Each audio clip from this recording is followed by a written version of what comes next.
3 unit langsung cuy. Oke, balik lagi di channel ini dan kali ini kita akan mengganti LCD Nokia Asa 210. Tunggu. Kita akan ganti LCD dari yang warna biru ini ke yang warna kuning ini.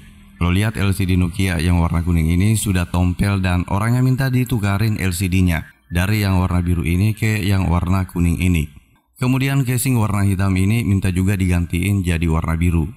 So, jadi kita akan tukarin casing Nokia yang warna biru ini ke Nokia warna hitam ini.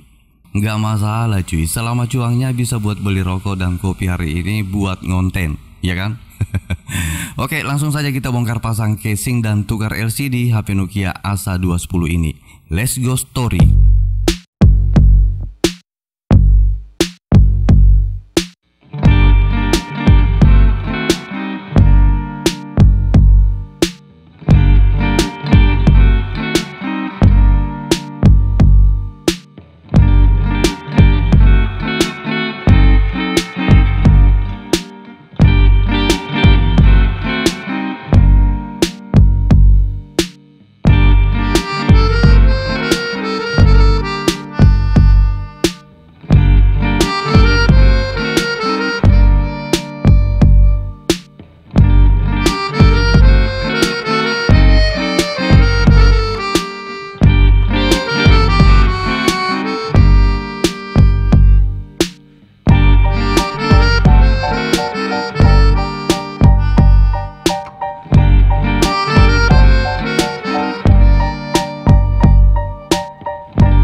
Oke saudara-saudara, seperti itulah caranya tukar menukar casing dan tukar menukar LCD HP Nokia Asa 210. Kalau kamu punya HP Nokia Asa seperti ini, mau bongkar dan ganti LCD, seperti ini caranya cuy. Kalau HP Nokia Asamu juga mati total, kamu bisa tukar mesinnya atau LCD-nya seperti di video ini, iya kan? Di like dulu dong videonya. Semoga video tutorialnya bermanfaat dan bisa kalian terapkan. Terima kasih banyak telah menonton video ini. Tetap semangat, saya Ampo. See you di next video.